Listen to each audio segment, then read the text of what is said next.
பழைய வாழ்க்கையை எப்போதும் மறக்காதவர் விஜயகாந்த். பழைய விஜயராஜ் தான் இன்றைய விஜயகாந்த் என்று தன்னை பற்றி சுய விமர்சனமாக சொல்வார் விஜயகாந்த். மதுரையில் விஜயகாந்த் அவர்களுக்கு நண்பர்கள் வட்டாரம் அதிகம். ஆரம்ப காலங்களில் மதுரை போகும்போதெல்லாம் நண்பர்களோடு பல இரவுகள் சாப்பிடுவது பிளாட்பார கடைகளில்தான். விஜயகாந்த் அவர்களின் ஃபேவரட் உணவு பருத்திப்பால். விஜயகாந்த் அவர்கள் வீட்டு பூஜை அறையில் மெக்கா மதினா படங்களும் இயேசு மேரி மாதா படங்களும் திருப்பதி வெங்கடாஜலபதியும் முருகனும் பிள்ளையாரும் சிறப்பிடம் பெறுகிறார்கள்.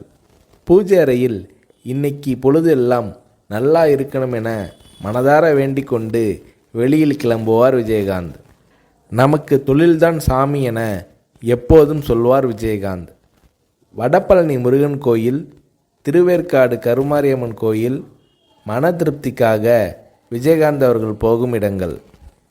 செயின் ஸ்மோக்கராக இருந்த விஜயகாந்த் திருமணத்திற்கு பிறகு அந்த பழக்கத்தை அறவே விட்டுவிட்டார். அசைவ பிரியரான விஜயகாந்த் அவர்களுக்கு ஐர மீன் குழம்பை சாதத்தில் பிசைந்து சாப்பிடுவதில் அலாதி பிரியம். அரிதாகவே விஜயகாந்த் அவர்களுக்கு ஓய்வு நேரம் அமையும். அப்போது மகன்களையும் அவர்களின் நண்பர்களையும் அழைத்து வட்டமாக உட்கார வைத்து தானும் ஒரு மீசை வைத்த குழந்தையாக மாறி விளையாடுவார் விஜயகாந்த்.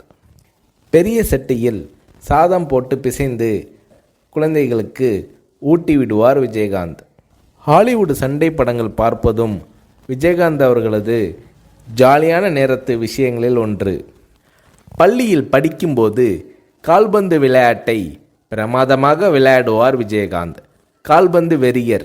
இங்கிலாந்து வரை போய் நேரில் கால்பந்து போட்டிகளை பார்த்து ரசிப்பார் விஜயகாந்த்.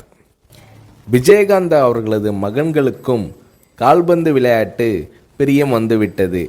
மகன்கள் சொல்லி சொல்லி கிரிக்கெட் பார்ப்பதும் விஜயகாந்த் அவர்களுக்கு பிடித்தமான விஷயமானது. வீட்டில் இருக்கும்போது பசங்களோடு ஜாலியாக கிரிக்கெட் விளையாடுவார் விஜயகாந்த்.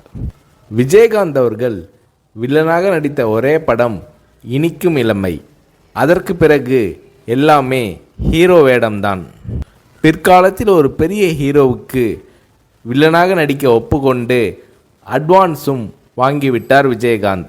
நண்பர் இப்ராஹிம் ராவுத்தர் அதற்கு கடுமையாக எதிர்ப்பு தெரிவிக்க வாங்கிய அட்வான்ஸை உடனே திருப்பி கொடுத்து விட்டார் விஜயகாந்த். எந்த அளவுக்கு அன்பான மனிதரோ அதே அளவுக்கு கோபக்காரர் விஜயகாந்த். யோகா செய்ய ஆரம்பித்து கொஞ்சம் நிதானம் பழகினார் விஜயகாந்த். காலையில் யோகா, மாலையில் உடற்பயிற்சி இரண்டையும் செய்யும் நேரத்தில் டிவியில் நியூஸ் பார்த்து விடுவார் விஜயகாந்த். சண்டை காட்சிகள் தான் விஜயகாந்த் அவர்களின் அடையாளமே. அதில் லெக் ஃபைட் விஜயகாந்த் அவர்களின் ஸ்டைல். அதற்காக உடம்பை உறுதியாக வைத்துக்கொள்ள நினைத்தார் Vijayakanth. South India's answer to Jackie Chan என்று நல்லவன் படத்தில் விஜயகாந்த் அவர்களை பெருமைப்படுத்தி விளம்பரம் செய்தார் தயாரிப்பாளர் தானு. நடிகர் திலகம் சிவாஜியில் ஆரம்பித்து முன்னணி ஹீரோக்கள் எல்லோரும் பாட ஆரம்பித்த காலத்தில் விஜயகாந்த் அவர்களையும் ஒரு படத்திலாவது பாட வைக்க முயற்சி நடந்தது. ஆனால் பாடும் அளவுக்கு எனக்கு குரல் வளம் இல்லை, பாடும் விருப்பமும் இல்லை என்று விஜயகாந்த் அவர்கள் மறுத்துவிட்டார். நடிக்க வராமல் இருந்திருந்தால் மதுரையில் உள்ள எங்கள் ரைஸ் மில்லை பார்த்து கொண்டிருந்திருப்பேன் என்று சொல்வார் விஜயகாந்த். சினிமாவில் 3 தடவை விஜயகாந்த் அவர்களுக்கு மார்க்கெட் போயிருக்கிறது. மீண்டும் மீண்டும் போராடி முன்னணிக்கு வந்திருக்கிறார் விஜயகாந்த்.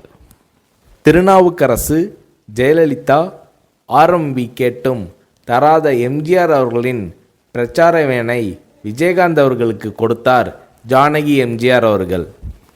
அதோடு எம்ஜிஆர், ஜானகி எம்ஜிஆர் என பெயர் குறித்த மோதிரங்களையும் விஜயகாந்த், பிரேமலதா தம்பதியினருக்கு வழங்கி மகிழ்ந்திருக்கிறார் திருமதி ஜானகி எம்ஜிஆர். தான் முதலில் வாங்கிய TMM 2 என்ற எண் கொண்ட அம்பாஸ்டர் காரை பாதுகாப்பாக நீண்ட காலம் வைத்திருந்தார் விஜயகாந்த். கேப்டன் விஜயகாந்த் அவர்களால் 10ஆம் வகுப்பு வரை தான் படிக்க முடிந்தது. வறுமையால் அவரது பள்ளி படிப்பை கேப்டன் விஜயகாந்த் அவர்களால் தொடர முடியவில்லை. ஆனால் வீட்டு வேலைக்காரர்களின் பிள்ளைகளை இன்ஜினியரிங் வரைக்கும் படிக்க வைக்க உதவி செய்தார் விஜயகாந்த். ஷூட்டிங் நடக்கும்போது நடிகர் நடிகைகளுக்கு ஒருவித சாப்பாடு, சாதாரண தொழிலாளர்களுக்கு ஒருவித சாப்பாடு என்று பாரபட்சம் உண்டு. இதை உடைத்து எல்லோருக்கும் ஒரே மாதிரி சாப்பாடு போட வேண்டும் என்ற நடைமுறையை கொண்டு வந்தார் விஜயகாந்த்.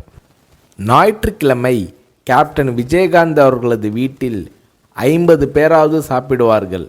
ஒவ்வொரு நாளும் அலுவலகத்திலும் அந்த அளவுக்கு சாப்பாடு நடக்கும். விஜயகாந்த் அவர்களின் குலதெய்வம் வீர சின்னம்மா மதுரைக்கு பக்கத்தில் திருமங்கலம் அருகில் இருக்கிறது. பாழடைந்து கிடந்த கோயிலை சுற்றுச்சுவர் எழுப்பி கும்பாபிஷேகம் நடத்தி புதுப்பிக்க உதவியிருக்கிறார் விஜயகாந்த். இந்தியில் தர்மேந்திரா, அமிதாப், தெலுங்கில் NTR, சிரஞ்சீவி, மகேஷ் பாபு, கன்னடத்தில் ராஜ்குமார், விஷ்ணுவர்தன், சங்கர் நாக், மலையாளத்தில் சத்யன் படங்கள் என்றால் விஜயகாந்த் அவர்களுக்கு மிகவும் பிடிக்கும். சத்யன் நடித்த கரைகாணா கடல் விஜயகாந்த் அவர்களுக்கு மிகவும் பிடித்த படம். ஆனால் விஜயகாந்த் அவர்கள் தமிழ் படங்கள் தவிர்த்து வேறு மொழிகளில் நடித்ததில்லை.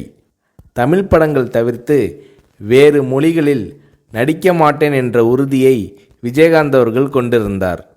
RK செல்வமணி இயக்கத்தில் இப்ராஹிம் ராவுத்தர் தயாரிப்பில் மேடே என்றொரு ஆங்கில படத்தில் கேப்டன் விஜயகாந்த் அவர்கள் நடிக்கப் போவதாக விளம்பரங்கள் வந்தன. ஆனால் அந்த படம் எடுக்கப்படவே இல்லை. 2005ஆம் ஆண்டு அக்டோபரில் மதுரையில் மாநாடு நடத்தி கட்சி தொடங்கினார் விஜயகாந்த். அப்போது அரசியலுக்கு நான் பிழைக்க வரவில்லை, உழைக்க வந்திருக்கிறேன் என்று விஜயகாந்த் அவர்கள் பேசினார். அந்த மேடையில் விஜயகாந்த் அவர்கள் பேசியது அத்தனையும் விஜயகாந்த் அவர்களது மனதிலிருந்து வந்த வார்த்தைகள். வாழ்க்கைனா வசதியாக வாழ்கிறது மட்டும்தானா? இந்த மக்களுக்காக விஜயகாந்த் வாழ்ந்தான்னு இருக்கட்டும், இல்லை அவங்களுக்காக அவன் செத்தான்னு இருக்கட்டும், மனுஷன் வாழ்க்கை கடைசியில் 6க்கு 3 தான். எனக்காக இம்புட்டு தூரம் வந்து உட்காந்துருக்கீங்களே, உங்களுக்காக நான் தான், இனி எனக்காக நீங்கள் தான். ரைஸ் மில்லில் 300 மூட்டை தூக்கி பழக்கப்பட்ட உடம்பு, என்னை நம்பி வந்த உங்களுக்கு நல்லது செய்வேன், நல்லது செய்வேன், நல்லது செய்வேன் என்று ஒரு சபதம் போல விஜயகாந்த் அவர்கள் உரை நிகழ்த்தினார்.